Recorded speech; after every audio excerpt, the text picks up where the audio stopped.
So mga kaparokya, nitong nagdaang araw or linggo ay tila sumadsad ang ratings ng It's Showtime dahil the whole week ay 6% lang ang nakuha nitong ratings. Gayong alam naman natin na napakalaki ng bentahin nito sa katapat na noontime show na Eat Bulaga. Matatandaan nitong nagdaang August 17, araw ng Biyernes ay 7.6% lang ang pinakamataas na ratings na nakuha nito, and the rest ay naglalaro na lang sa 6%.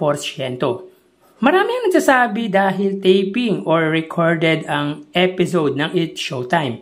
Meron din na nagsasabi na nagsasawa na sa segment nito na especially for you dahil puros kwentuhan lang ang nangyayari. And upon checking sa isang page kung saan sinusuportahan nito ang Kapuso Network or GMA Network na tila gumawa ng survey if dapat bang parinyuhin ang nasabing noontime show ng ABS-CBN led by Anka Bogabol Star Vice Ganda sa Kapuso Network. So basahin natin ang post nito. It's Showtime nanganganib na di marinyo ang kontrata sa GMA.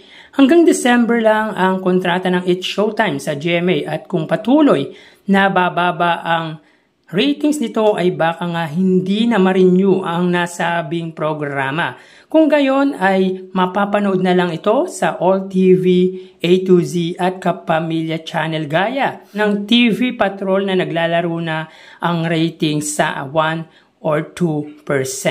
Kung kayo ang tatanungin, gusto nyo pa bang i-renew ang kontrata ng It's Showtime?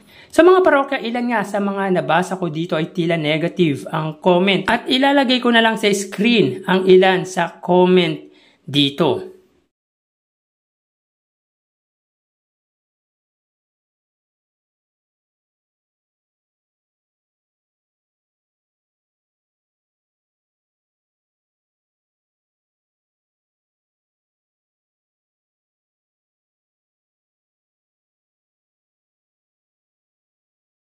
So yun yung mga parokya, ilan lang yan sa mga comment na tila ayaw ng parinyuhin ang noontime show ng ABS-CBN. At kung babasahin pa ang ilang comment dito ay talagang masasabi natin na against na sila na i-renew pa ang kontrata ng It's Showtime sa GMA. Mga parokya, ulitin ko po, ito po ay page ng isang sumusuporta sa GMA Network.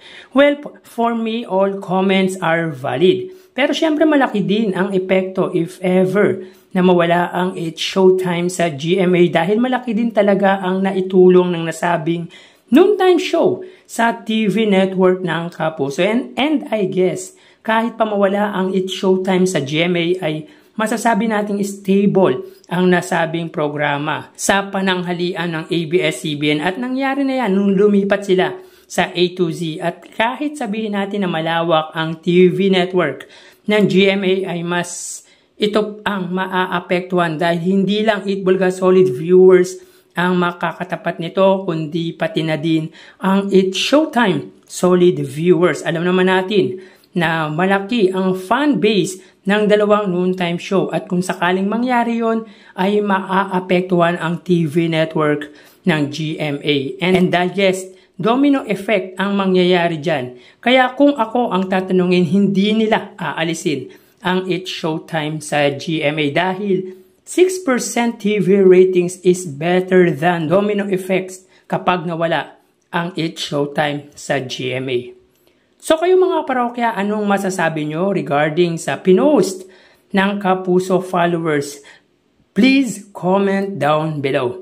So tara ating alamin ang online viewership ng dalawang noontime show. Para sa Eat Bulaga under TVJ Facebook page na may 2.5 million followers at sa It's Showtime naman na may 18 million followers. So as of 12:59 PM ay kita po natin dito na ang It's Showtime po ay may kasalukuyang segment na especially for you. Samantalang ang Eat Bulaga naman po sila po ay may kasalukuyang segment na Sugod Bahay Mga Kapatid. So dito may kita po natin mga kaparokya ang It's Showtime ay may 8.8 thousand live viewers at ang Eat Bulaga naman po ay may 4.3 thousand live viewers.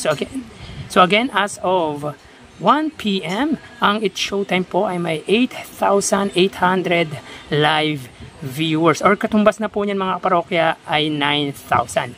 Samantalang ang Eatbulaga naman po ay may 4.3 thousand live viewers or 4,300 live viewers. So mapunta naman po tayo mga kaparokya sa TV Network YouTube channel. At umpisahan po natin sa Eatbulaga under TV5 Philippines na may kasalukuyang subscribers na 1.98 million. At para naman po sa It's Showtime under GMA Network na may kasalukuyang subscribers na 36.2 million subscribers. So as of 1:01 PM ang It's Showtime under GMA, sila po ay may 16,000 viewers. Ang Eatbulaga naman po under TV5 ay may 32,000 live viewers. So again, as of 1:01 PM ang It's Showtime under GMA ay may 16,000 viewers at ang Eatbulaga under TV5 ay may 32,000 live viewers. So mapunta naman po tayo sa main YouTube channel ng dalawang noontime show. Para po sa It's Showtime under sa ABS-CBN It's Showtime na may 2.34 million subscribers, at para naman po sa Eatbulaga na may under po yan sa Eatbulaga TVJ na may kasalukuyan subscribers na 1.09 million. So as of 1:01 PM ang It's Showtime, sila po ay may 77,000 viewers. Ang Eatbulaga naman po, sila po ay may 69,000 live viewers. So again, as of 1:02 PM ang It's Showtime, sila po ay may 77,000. At ang Eatbulaga naman po, sila po ay may 69,000 live viewers. So bali, ang total na nakuha ng dalawang noontime show ay, mga kaparokya, bago natin ibigay ang total live viewers ng dalawang noontime show para sa kanilang unang yugto, ay humihiling ako na pakisubscribe ang aking YouTube channel. Pakiclick ang bell icon para una kayong manotify sa mga bagong video na ilalabas ko, at pakidami nyo na din na i-follow ang aking Facebook page na Mega TV at ang aking TikTok account na Kaparokya TV. Maraming salamat! So bali, ang total na nakuha ng It's Showtime ay 102,000 live viewers. 9,000 para sa kanilang Facebook Live, 16,000 para sa kanilang TV Network YouTube channel, at sa kanilang main YouTube channel sila ay may 77,000 live viewers.